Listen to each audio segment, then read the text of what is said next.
right, good morning, everyone.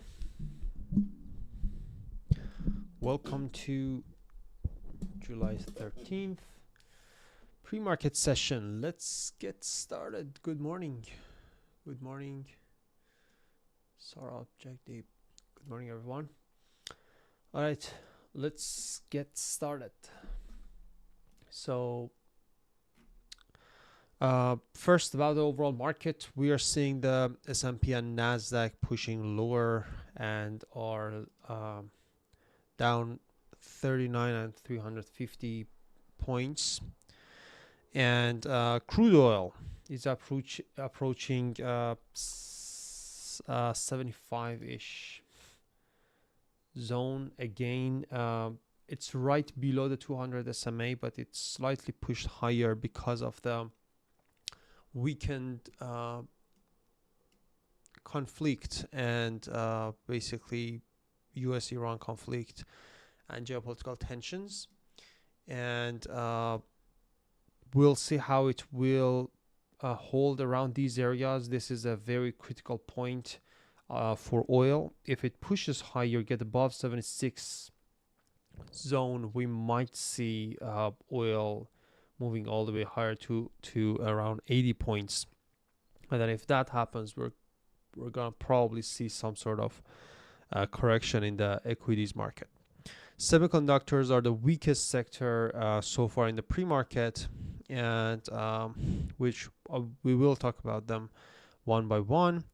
And there is some sort of sector rotation happening. Energy stocks showing relative strength so far, and technology and other basically rate sensitive sectors that are sensitive to the Fed's rate change are under pressure, and yields are moving higher, and there is no major economic event for the day, and there is no major earning for the day as well. Q2 earnings season will begin tomorrow with Citibank, Goldman Sachs, and Bank of America, and JP Morgan, Wells Fargo, all of these reporting earning tomorrow before the market open. The main earning for this week would be Netflix on Thursday after the market close, which is going to be a pretty big earning for the whole market. Okay. In addition to that, we have a couple of other earnings that are worth watching. As I said, Citi, Goldman Sachs, JP Morgan, Bank of America, Wells Fargo, and what else? ASML, United Airline, UAL, Morgan Stanley, Johnson & Johnson, Netflix, UNH, TSM. These are some of the main earning plays for this week. On the economic calendar side, we have Kevin Warsh speaking tomorrow at 10 a.m. and then also on Wednesday at 10 a.m. And we have PPI on Wednesday and jobless claims as always on Thursday, and also CPI tomorrow on Tuesday as well. So these are going to be some important events for this week. All right. So with that being said, let's get started. One more catalyst news for Apple. Reportedly suing OpenAI over theft of company secrets. Well, that's crazy, but Apple is suing OpenAI, seems like. And Meta suspended its newly released Muse image AI generator. It suspended it, so we'll see what happens. TSM reported June revenue 68% year over year, and showing strong AI demand despite the sector weakness so far. So we'll go over Apple, Meta, and TSM as well. But let's start with the overall market. Let's start with SPY. Let's see what is happening in the S&P 500. So on Friday, we had a pretty good rally right above 750. The price held 750. Thanks for reminding me, Farshad. Okay. So the price was holding 750 zone, and after the hold, the price basically pushed lower. If you see here, we pushed slightly lower, retested this 750. I don't know what this big, weak, weird price action is, but we pushed lower, hit this 750, and then moved all the way higher, broke the high of the day, and moved all the way higher to 755-ish area. Now today in the pre-market, we are opening right at the same zone of 750-51 again. So if we keep holding this 750 all the way even down till 749, so this whole 749, 750, 751 is acting as a strong demand zone for SPY. It's the same resistance that was rejecting the price when the price was right at like in June 22nd, June like 17, 18.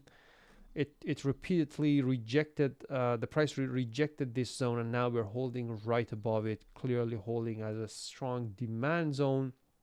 So as long as we hold above this level, we are going to be good for possible bounce and continuation all the way up. Now, if the tensions increase and oil price moves higher, then that would be technically a catalyst for the market and pushing the price lower, and probably these levels will get broken. If these break, then we're gonna see some sort of selling pressure pushing the price lower down till 744 and 741 ish levels. So the key demand zone would be right at this 749, 751 zone, and the resistance is right around the 754 ish area on 753, 754 on SPY. If that breaks, we can go all the way up till this 755, 756 zone, and after that we're very close to all-time high, but we need to break these levels and get to the next one, which is right at this 755, 756. So this is technically a zone that we're talking about that we just rejected on Friday. So our first resistance would be around this 753-ish zone, and then the key one would be around 756, 757. The key demand would be right at pre-market low, which is around this 751 area, all the way down till 749 on SPY. Okay, so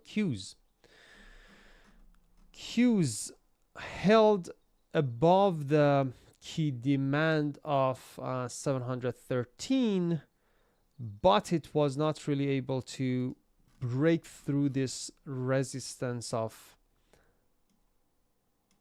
let's change the color to red so that it's clear, this resistance of 725, 724.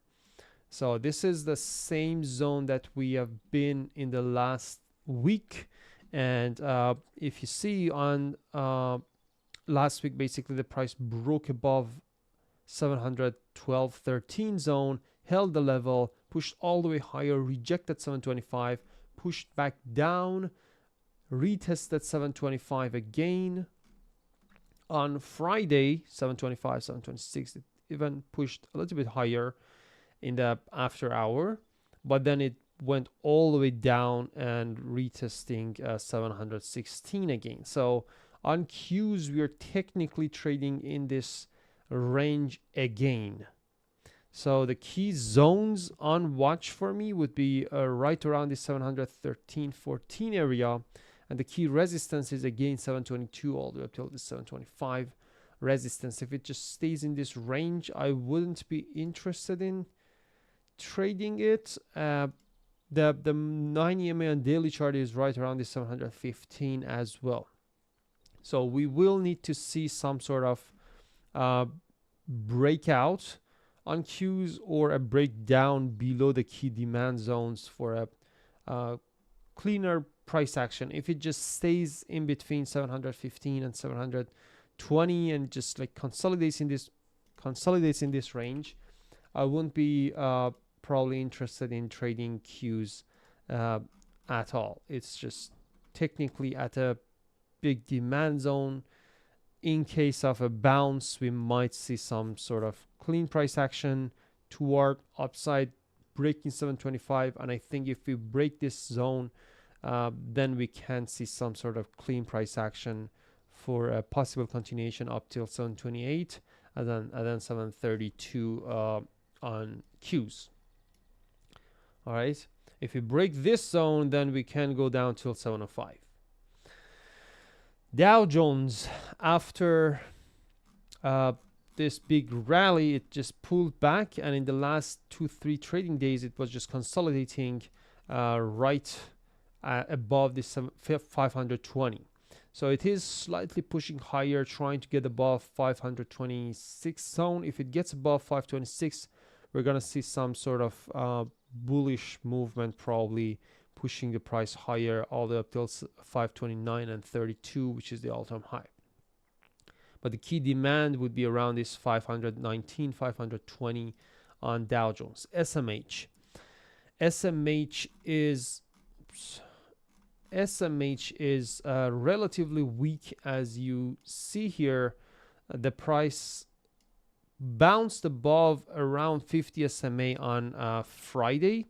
But now in the pre-market, we are seeing the prices retesting back down to Friday's lows, which is right around this 596 area. We have the 50 SMA around this 590, and that would be the key demand area. This is a whole demand zone that we are holding above. And in case of a drop, in case of a sell-off, just be aware of this massive demand zone on SMH that might hold pretty well, and it did hold like a lot in the historical price action. If you go back in time, just a couple of days ago on Tuesday, Wednesday, it just held this zone pretty well. It broke it once. Technically, it was in the pre-market, and then it started pushing all the way back up higher. And then the next day in the pre-market, it broke above this zone and pushed all the way higher. Retested 615, 618 zone, and then got rejected. Now we are holding in this range again, very similar to Q's price action. And you can see that the Q's is basically following the whole semiconductors price action. And so as long as we're holding this range, I wouldn't be really interested in trading. I mean, if it stays in between 595 and then 600, 605, it just starts consolidating. It will probably end up being pretty choppy. If it pulls back down, maybe retest these areas and hold here, we might see some sort of reversal place here working out. And if we break below this 590 all the way down till 580, then we will probably see some sort of selling pressure on semiconductors and pushing probably Nasdaq even lower. Apple is holding right below the all-time high. So the all-time high is at 317.5, around that zone, and we retested the zone and rejected it right here in the pre-market. So Apple is trying to break out of this zone. The resistance is still there and pushing the price lower. If we break out of 317.5 and we hold clearly, we will be basically seeing Apple moving to all-time highs and start running. But I will want to see Apple breaking this zone and clearly holding this level. Historically, Apple didn't really do a good job making new all-time highs and running. So it just faked out a lot before. So we will want to see some sort of hold, consolidation, and retest uh, above this zone of 317 for a possible continuation. But it's consolidating pretty well. Tesla. So Tesla is, as I mentioned, we are just stuck in Tesla's price action so far. It's just consolidating and consolidating, and it moves sometimes, but it just end up consolidating uh, after like 1 or 2 days of volatility. But it's just forming inside day, inside week price action, and if you want to trade it, you can trade it below maybe this 403 zone. If it gets below 403, we can go down to 398. I don't really suggest trading Tesla. There are a lot of other trades that you could take, so I'm not really interested in trading Tesla myself. But if you insist on trading Tesla, probably below this 403, 400, you can go down till 397 of pre-market low, and then down till 390.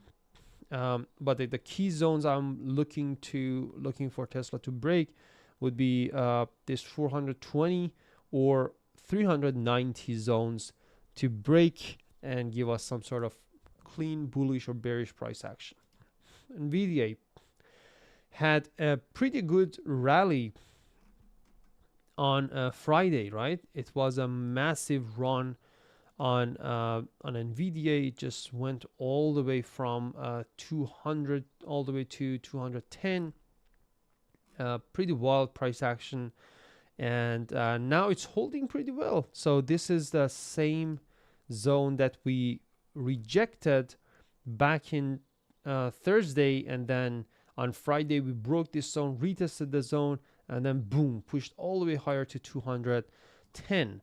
So very clean price action. Now it is holding pretty well right above these zones. So we need to see NVIDIA breaking, or at least holding this 206. That would be the first key demand zone it needs to hold. And the next resistance zone that it needs to break would be right around this 209, and then 212, almost 213-ish area would be the next major resistance zone. But we are forming a good higher high, higher low, higher high, higher low, and we're getting ready for a possible continuation. Now, with the current geopolitical conflicts that happened the weekend, we saw this pullback, but we'll see if the market will react to the geopolitical tensions that heavily or not. In the past, it really didn't. After the Trump's tweets and after the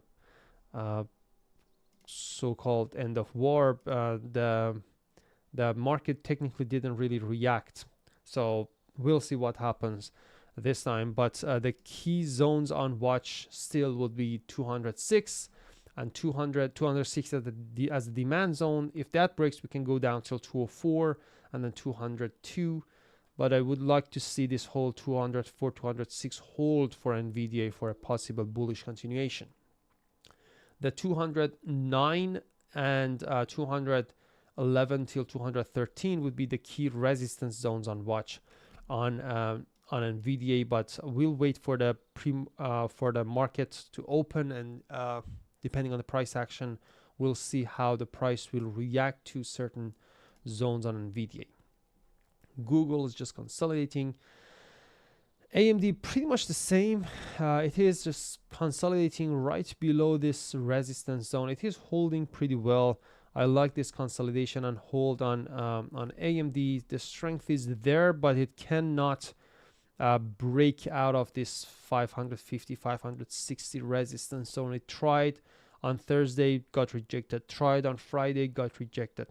And now we are holding right here. So above, around this 533, 535, the price, if it holds, we can potentially see AMD slightly pushing higher again. But the current zone that we are at is a massive resistance zone. So in case the price breaks below 537 or 535-ish area and push lower, we could see some sort of sell-off and a reversal setup on AMD, pushing the price lower down till 520-ish zone or even 510. Now that is if we break these areas and push lower. If the price slightly push higher, break through this 560 area, move higher, then and it holds, obviously we're gonna see AMD pushing all the way higher. Now it really depends on the SMH and the overall semiconductor sector as well. Intel is at the massive demand zone of 105 all the way down to 100. This is a big demand zone, and that Intel held since May, and it retested this zone a lot, and it kept holding and holding.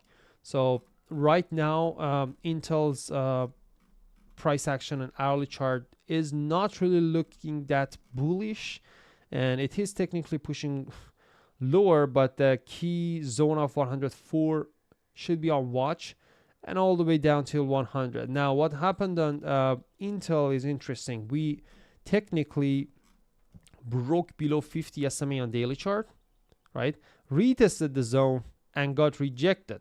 So this is an important factor right now. So before we were holding clearly above 50 SMA and the price was pretty strong.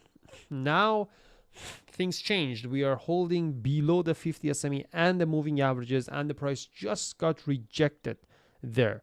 Now, in case the price gets below this 104, which is Wednesday's low, we might see the price pushing lower down to 100-ish area, and then the reaction around those areas would be interesting to watch, because if the price keeps selling off and pushing lower, we can see a pretty massive sell-off on Intel. But that wouldn't be the first thesis. The first thesis would probably be some sort of hold or bounce above this demand zone on Intel. Meta, wow, Meta had a massive rally on Thursday, and then on Friday it just gapped up, pushed all the way higher to the key, went above the 200 SMA, which is right around the 640, and then it is holding there pretty strong. So it's right below this resistance of 670 all the way up till this 690. This is the zone that it kept rejecting for months. Since October 2025, we couldn't get above this zone. I mean, we slightly pushed higher because of the earning, but then it got rejected and pushed lower again in January 2026. But technically, this is a massive resistance zone, and we just retested this zone on Friday, and we are still holding right here. Now, if the price gets below this 658, I guess we could get some sort of short-term bearish move and a gap fill set up all the way down till 640 as a key demand zone. That could be a quick setup if you want to trade it to the downside, if it breaks below 657 and actually shows some sort of weakness. But if the price keeps holding here, we might get an opportunity for possible continuation on Meta, and that requires breaking 671, 670, almost 680, and hold that level and push higher all the way up till 690. MU holding right at the demand zone here. It's right at the 50 SMA of 900, around like 900 and 910 zone. So there is high chance of bouncing above this level on MU. If it breaks below this zone of 900, as I said, all the way up to 910, well, we could see some massive selling pressure, but again, it needs the whole semiconductor sector to just remain weak and sell off. Above this 950, on watch for possible retest of this trend line that we have around this 980-ish area. Microsoft is trading in a range, and Amazon is holding right at this demand zone. This 240.42 is a very important demand zone on Amazon, and PLTR retested this zone again, and it is holding again. So I'm still waiting for PLTR for a possible bounce and continuation to the upside right above this 126, 127 demand zone. Okay. All right. So we will be trading live with the team. The market is open, and I will see you guys in the next one. If you want to trade